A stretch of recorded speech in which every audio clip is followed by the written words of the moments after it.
Politique 2012 avec Christophe Jacubizine. Le Sénat a donc basculé à gauche hier soir. C'est un événement important. Cela fait 53 ans, depuis le début en fait, de la Ve République, que le Sénat était à droite. Mais qu'est-ce que ça va changer fondamentalement pour nous? C'est le paradoxe du scrutin d'hier. Je commence ce matin par un coup de gueule. La deuxième chambre passe à gauche et les Français ne s'en apercevront pratiquement pas. Au fond, cette victoire de la gauche démontre une chose, c'est qu'il faut enterrer le Sénat. Les Français ne savaient même pas que ce week-end était un week-end électoral et pour cause, ils ne votaient pas. Seuls votaient hier les 70 000 grands électeurs élus aux élections municipales, cantonales ou régionales, ou pas d'ailleurs. Savez-vous, Christophe, qu'une partie des grands électeurs sont désignés par les conseils municipaux pour compléter le collège électoral? Il peut s'agir de collaborateurs, d'assistants, de secrétaires même. Bref, j'arrête là ma démonstration. Le Sénat est démocratiquement malade. Il est temps de changer son mode de désignation. Mais ça, enfin, c'est pas pour demain. Ben non, car ni la droite ni la gauche n'ont prévu de changer le mode de désignation des sénateurs, ni les privilèges des sénateurs, comme le cumul des mandats qui leur permet de cumuler leur fauteuil au Palais du Luxembourg et par exemple leur mandat de maire ou de conseiller général. Pire, le candidat favori des primaires, François Hollande, est le moins ambitieux à ce sujet. Il n'a pas envie d'interdire le cumul des mandats. C'est pour ça d'ailleurs que Jean-Pierre Bel, l'actuel patron des sénateurs socialistes, pro-Hollande, n'aura pas de rival socialiste contre lui. Il est pour le cumul. Y a-t-il un suspense quand même pour la désignation du président du Sénat samedi? Larcher sera candidat. Je prends des risques ce matin. Je ne crois pas que ce soit vraiment un risque. Personne ne s'attendait effectivement à une victoire aussi nette de la gauche. Il fallait gagner 23 sièges pour renverser la majorité.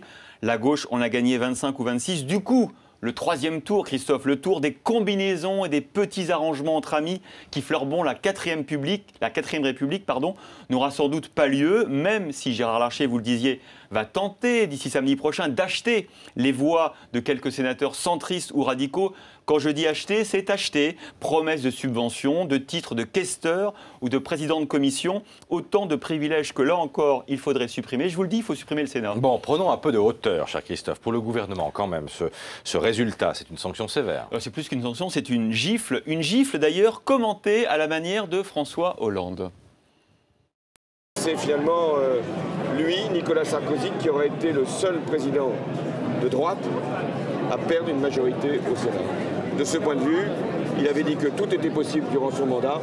Il aura réussi. Alors François Fillon l'a bien compris dès hier soir en parlant des divisions de la majorité dans de nombreux départements. Je cite Fillon, « Ce soir, la bataille commence et le résultat des sénatoriales nous dit l'énergie absolue qu'il faudra déployer pour 2012. » Vous voyez, Fillon n'est guère optimiste pour 2012. À court terme, il n'est même pas sûr qu'il y ait un remaniement ministériel. 2 ministres ont été élus, Chantal Joanneau et Gérard Longuet. Il faudrait qu'ils démissionnent pour pouvoir siéger samedi et élire le président du Sénat. Mais comme la cause est probablement perdue, il n'est pas sûr qu'ils démissionnent. Ils resteront peut-être au gouvernement. Écoutez, Chantal Joanneau attend les instructions. J'ai aussi l'honnêteté de vous dire que je dois beaucoup au président de la République, que c'est lui qui forme le gouvernement, qui décide qui doit rester ou pas. Donc voilà, mon envie, elle est là.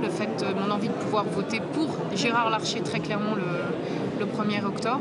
Et puis, il y a une réalité qui est ma loyauté. Vous voyez à quoi servent les sénateurs et sénatrices à attendre les instructions de l'Élysée, comme quoi le Sénat est très utile.